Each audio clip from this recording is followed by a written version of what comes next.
ada pertemuan audiensi atas permasalahan perizinan di angkasa yang prosesnya lama dan belum selesai.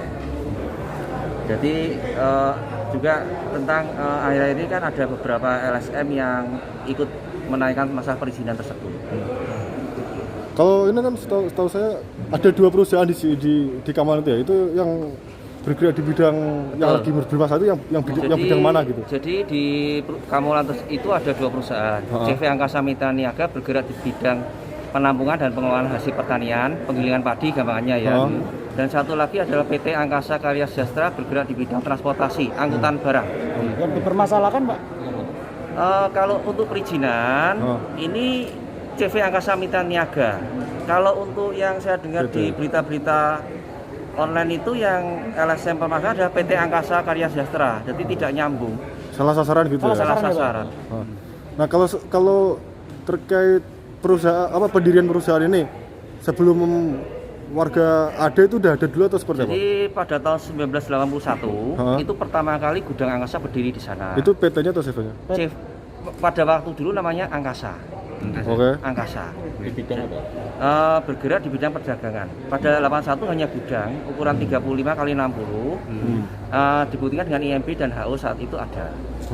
Ya kan? Terus kemudian pada tahun 1994 itu Angkasa mendirikan penggilingan padi. Jadi ada IMB pada tahun 1994. Nah, kemudian pada tahun 2004 itu Angkasa mendirikan pengeringan gabah. Ada IMB juga beserta HO dan izin-izin yang mendukung. Kemudian dari Angkasa tadi pada tahun 2015 dipecah menjadi 2. CV Angkasa Mitra Niaga khusus untuk menangani penggilingan padi dan pengolahan hasil pertanian. Yang satu lagi PT Angkasa untuk menangani masalah kendaraannya, transportasinya. Kemudian dari situ kita mengajukan perubahan izin. Terus 2013 kami sudah mengajukan pendirian gudang untuk pengeringan jagung. Itu sudah ada HO, IMB, semua lengkap. Kemudian pada tahun 2017 kemarin kami juga mengajukan penambahan gudang dengan memproses seluruh izin yang ada, termasuk perubahan izin lingkungan pada tahun 2017 tersebut. Terus izin HO, izin IMB ada, kemudian dikeluarkan juga izin tanda daftar gudang, kemudian juga izin usaha industri. Nah, ternyata pada tahun 2020 izin lingkungan yang kami lakukan itu ternyata ada kekurangan. Jadi luas lahan yang kami laporkan di dokumen lingkungan hidup tersebut kurang. Jadi yang tercatat adalah 19.000, tapi ternyata yang betul adalah 26.000, sehingga perluasan yang 2013 dan 2017 itu belum terakomodasi di izin lingkungan tahun 2017. Karena itu pihak LH memberikan teguran dan kami langsung menindaklanjuti dengan mengurus perizinan tersebut. Proses perizinan ini mungkin karena adanya banyak perubahan dan aturan sehingga pihak DLH agak lama untuk menyelesaikannya, hampir 1 tahun. Pada saat terakhir penyelesaian ternyata ada kendala. Sekarang kan pakai OSS kan. Pada saat ingin memasukkan persetujuan tersebut harus memasukkan rekom tata ruang. Nah, ternyata tidak bisa. Nah, karena tidak bisa, otomatis izin yang dilakukan LH tidak bisa dilakukan persetujuan. Kami langsung mengadakan pertemuan dengan LH. Akhirnya diketahui yang mengeluarkan izin rekam adalah dari PUPR. Untuk itu tanggal 12 kemarin mulai bisa diketahui permasalahannya adalah masalah izin rekam tata ruang. Tanggal 13 Agustus 12 pertemuan dengan LH, 13 Agustus kami pertemuan dengan seluruh instansi. Akhirnya disepakati juga sama, ada perda yang tidak mengakomodasi adalah kegiatan kami. Jadi zona di sana itu perda terbaru adalah kuning. Nah, sedangkan untuk kuning itu ada 2 aturan yang menurut kami bertentangan. Di sana disebutkan diperbolehkan untuk penyimpanan dan pengolahan hasil pertanian. Terus ada aturan lagi yang menyatakan tidak diperbolehkan untuk industri menengah dan besar. Nah, sehingga sampai hari ini dari Dinas PU tidak berani mengeluarkan rekom tata ruang. Nah, Pak, Terus gimana? apakah ini buntut dari kemarin yang pencemaran lingkungan itu Pak? Pencemaran lingkungan ada laporan bulan Juli ke Dinas LH. Pada tanggal 27 Juli dari Dinas LH langsung menindaklanjuti ke lapangan dan disepakati akan dilakukan pengujian uji emisi udara, air dan ambien udara. 5 Agustus kemarin sudah dilakukan pengujian. Memang pada saat itu tidak ada panen sehingga kondisi perusahaan adalah low. Jadi mesin tidak jalan semua, hanya sebagian. Nah, hasil yang dikemukakan dari Dinas LH tadi adalah kami untuk udara di bawah standar, tidak ada pencemaran. 5 Agustus.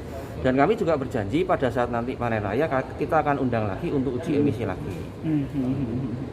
Kalau status pabrik sendiri itu kategori sedang, kecil atau?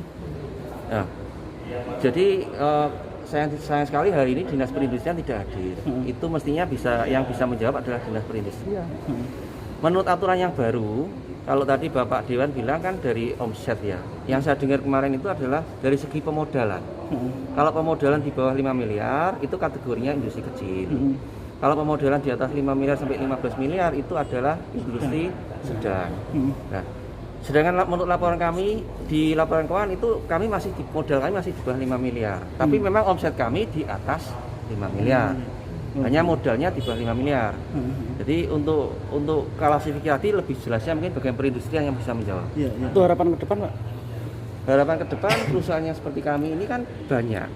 Jadi yang tidak terakomodasi oleh zona ini banyak, terutama perusahaan pertanian ya, pengolahan pertanian. Harapan kami supaya ada peraturan bupati atau peraturan apa yang mengakomodasi kasus seperti ini. Perusahaan lama berizin tapi terkena zona aturan baru. Harapan kami seperti itu. Apa semisal warga kena selawernya itu bagaimana untuk pabriknya? Apakah nanti diganti rugi untuk sewa? Jadi semua warga kalau warga setempat itu kami ada grup sendiri khusus. Jadi ada pelaporan apabila ada yang dirugikan. Dari tim kami akan langsung menindaklanjuti laporan tersebut. Tapi kalau untuk yang misalnya warga yang lewat, nah itu sebaiknya langsung ke Pak RT. Kalau memang ada keluhan-keluhan lebihnya, RT ini kan kita seluruh warga ini kan untuk yang istilahnya kan harus melalui RT dulu. Semisal kalau sudah dibawa ke rumah sakit? Kalau kami belum pernah mendapat laporan itu, jadi kami tidak tahu.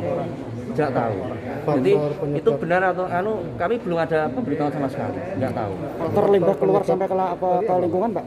Kenapa? Faktor sampai limbah keluar ke lapangan itu Kalau kenapa, waktu Pak? kunjungan Dinas LH kemarin itu limbah tidak dibuang keluar, tapi ada rembesan. Jadi antara ruangan tertutup tersebut ada kebocoran. Jadi limbahnya keluar dari situ. Jadi bukan limbah dibuang keluar, bukan. Ada rembesan. Jadi pada pembuangan tersebut memang ada beberapa kali perubahan yang kami lakukan. Sesuai saran dari Pak RT tadi bahwa itu tembok kamu tinggikan supaya tidak kena, karena oke kita tinggikan tembok. Terus Saat ini sudah dilakukan ya, Pak? Sudah dilakukan. Tembok kita atap kita tutup. Terus kita juga melakukan penanaman pohon. Penanaman pohon tersebut apabila ada kebocoran kan diserap oleh pohon tadi. Makanya pada saat kemarin dilaporkan itu warna putih karena apa? Pohon berarti berfungsi untuk menyaring kebocoran debu tadi. Kalau limbah airnya gimana? Kalau ada ipalnya Pak? IPAL kami ada. Jadi untuk aturan baru tadi kenapa kami 1 tahun tidak selesai karena kami mengurus IPAL. Tapi ternyata aturan terbaru ini tidak dibutuhkan IPAL lagi, hanya persetujuan teknis yang menyatakan kesanggupan untuk ada pengolahan IPAL. Jadi kami sudah kami lalui semua. Kalau hasil labnya? Uji air kemarin sudah keluar juga tidak ada pencemaran. Pak, kalau Bisa ditanyakan langsung ke Dinas LH untuk hasil uji. mungkin kalau Terakhir ya? Terakhir tanggal 5 Agustus. 5 Agustus. kalau untuk awal dulu ada berapa luas lahannya, ada berapa, terus sekarang ada berapa gitu, Pak? Jadi pada saat sebelum Awal. tahun 2013 luas lahan kami 19.000 meter. Untuk sekarang per 2017 itu harusnya 26.100 meter. Sampai saat ini tuh ya Saat 26.000 ini itu. 26.100. Kalau tadi kan ada data yang berbeda antara 26 sama 31. 31 adalah Rencana. ada lahan, tidak. Jadi itu tidak untuk perluasan, tapi itu adalah lahan parkir. Lahan parkir. Jadi kejadian yang ditemukan oleh Dinas ELA itu adalah kejadian tahun 2017 yang pengembangannya tidak dilaporkan. Oke. Nah, jadi yang 31 itu adalah tambahan lahan parkir. Itu yang benar-benar baru adalah tambahan lahan parkir. Tapi yang dipermasalahan ELA adalah yang 2017 kemarin. Seperti itu. Sip. Izin namanya Pak, jabatan? Nama? Lahan parkir bukan gudang, bukan untuk usaha parkir. Nama siapa? Nama Pak? Agustinus, Pak. Jabatan? Direktur CV Angkasa Mitra Niaga.